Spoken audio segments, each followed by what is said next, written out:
Hello friends, I am अप्रति। Welcome back to our channel plants space. आज हम आपसे डायंथस प्लांट्स के बारे में बातें करेंगे। और डायंथस प्लांट्स को ना तो हमने सीड से ग्रो किया है, ना ही हमने नर्सरी से प्लांट्स लिए हैं, और ना ही हमें किसी ने ये पौधे गिफ्ट किए हैं। तो कैसे हमें प्लांट्स मिल गए हैं, यही आपसे शेयर करेंगे। काफ़ी व्यूअर्स के कमेंट्स आ रहे हैं कि क्या अभी हम विंटर फ्लावरिंग सीड्स ग्रो कर सकते हैं। तो आप अभी भी विंटर फ्लावरिंग सीड्स ग्रो कर सकते हैं, क्योंकि ये मार्च अप्रैल तक फ्लावर्स देते हैं। तो आप अभी भी इनके सीड्स ग्रो कर सकते हैं। कल जिन प्लांट्स को रिपोर्ट करने के बाद जो पॉटिंग मिक्स बचा था, उसी में ही हम इनको ग्रो करने वाले हैं। और डायंथस प्लांट को या विंटर फ्लावरिंग सीड्स को सीड ग्रो करने से लेकर फ्लावरिंग तक के सफ़र में आप डिस्क्रिप्शन बॉक्स में वीडियोस चेक कर सकते हैं, आपको काफ़ी हेल्प मिलेगी। बाकी आप 50% फर्टिलाइज़र और 50% इसमें सॉयल ऐड कर सकते हैं। ये मिक्सचर में भी आप ये प्लांट्स ग्रो कर सकते हैं। तो अभी हमारे ये लास्ट ईयर के कुछ प्लांट्स हैं जो कि डायंथस के हैं। पूरे साल इन्होंने बहुत अच्छी फ्लावरिंग दी है। लास्ट ईयर के डायंथस के प्लांट्स पर हमने वीडियो शेयर की हुई है, किस तरह से हमें पूरे साल में उसमें फ्लावर्स मिले हैं।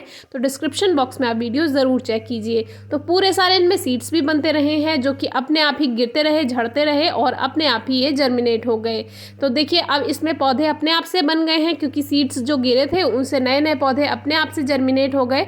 तो इस तरह से हमें कोई सीड ग्रो नहीं करना पड़ा। और प्लांट को बाहर निकालते समय ये कुछ इस तरह से नीचे गिर गया। लेकिन अच्छी बात ये हुई कि रूट्स पर से सॉइल ज़्यादा नहीं हटी। लेकिन डायंथस प्लांट एक इजी टू ग्रो प्लांट है। अगर ये रूट्स पर से मिट्टी हट भी जाती तो भी ये प्लांट इजीली ग्रो हो जाता है और शॉक में भी नहीं जाता है ज़्यादा। और डायंथस प्लांट को आप कटिंग से भी ग्रो कर सकते हैं, ये बहुत अच्छी बात है इस प्लांट में। तो इसको चारों तरफ से, जैसे हम केक का पीस कट करते हैं, कई बार शेयर किया हुआ है, इस तरह से अगर आप सीडलिंग्स को बाहर निकालते हैं मिट्टी में से, तो ये रूट्स के साथ जो मिट्टी है वो नहीं हटती है और ऐसा कैसा ये बाहर आ जाता है। तो आप इस तरह से इनको अलग करके और यहाँ पर शिफ्ट कर सकते हैं। तो ये बहुत आसान तरीका होता है। काफ़ी व्यूअर्स कहते हैं कि हम ट्रांसप्लांट करते हैं जब, तब पौधे मरने लगते हैं या शॉक में चले जाते हैं। तो इस तरीके से आप कीजिए, आपका कोई भी पौधा बेकार नहीं होगा, शॉक में नहीं जाएगा। और जो उसके रूट्स के साथ सॉइल लगी हुई है वो जब उसके साथ ही रहेगी तो पौधा शॉक में भी नहीं जाएगा। तो इस तरह से फ़िलहाल हम एक पॉट में 4 पौधे लगा देते हैं। वैसे नॉर्मली हम एक 6 इंचेस के पॉट में 2 पौधे लगाते हैं, लेकिन ये 7 इंचेस का पॉट है, थोड़ा सा बड़ा है, तो इसमें हमने ये 4 पौधे लगा दिए हैं। व्यूअर्स पूछते हैं कि एक पॉट में हमें कितने प्लांट्स लगाने चाहिए। तो जो सीजनल प्लांट्स हैं, आप एक 12 इंचेस के पॉट में यानी 12 इंच के गमले में आप 4-5 पौधे लगा सकते हैं। जो सीजनल प्लांट्स होते हैं तो वो उसमें आप कलरफुल भी लगा सकते हैं, डिफरेंट डिफरेंट कलर्स में, या सभी एक ही कलर में लगा सकते हैं। तो जब वो एक साथ फ्लावरिंग करते हैं तो प्लांट घना भी दिखाई देता है, पूरा पॉट घना भरा हुआ दिखाई देता है और फ्लावर्स भी अच्छे लगते हैं। सीड्स ग्रो करते हैं या सीडलिंग्स ट्रांसप्लांट करते हैं तो उसमें आप स्प्रे बॉटल से ही स्प्रे कीजिए, तो जो सीडलिंग्स हैं वो गिरती नहीं है। और अगर गिर भी जाए तो उनको तुरंत उसी समय हाथों से आप सीधा कर दीजिए, तो वो सीधी ही ग्रोथ करेंगी। अभी हमारे कुछ लास्ट ईयर के प्लांट्स हैं और कुछ 2 साल पुराने डायंथस के प्लांट्स हैं। तो उसमें सीड्स बनते रहते हैं हर मौसम में फ्लावर्स आते हैं।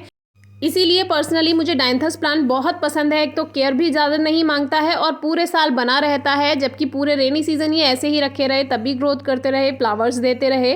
तो अब इनमें से इस तरह से सीड्स कलेक्ट करके, वैसे हम इनमें से सीड्स नहीं लेते हैं क्योंकि ये अपने आप ही झड़ जाते हैं, वही जर्मिनेट हो जाते हैं। लेकिन आपको ये हम इसमें से बाहर निकाल कर दिखाते हैं सीड्स। देखिए, हर मौसम में इसमें सीड्स बनते रहते हैं और आप हाथों हाथ इनके सीड्स कलेक्ट करके ग्रो कर सकते हैं। और ग्रो करने के लिए ये कल वाला ही पॉट है, तो इसमें हमने कोई स्पेशल सॉइल मिक्सचर नहीं बना रहे हैं। कल वाला जो हमने रिपोर्टिंग की है उसी पॉट में इसको लगा देते हैं और हल्का हल्का मिट्टी से कवर कर देते हैं। ज़्यादा अंदर सॉइल में नहीं कवर करना है, नहीं तो ये जर्मिनेट होने में समय ले लेंगे ज़्यादा।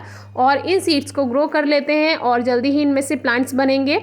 बस सीड्स ग्रो करते समय एक बात का ध्यान रखना है कि मिट्टी में बहुत ज़्यादा नमी नहीं होनी चाहिए और मिट्टी सूखनी भी नहीं चाहिए, यानी हल्की नमी रहनी चाहिए, तो सीड्स जल्दी जर्मिनेट होते हैं।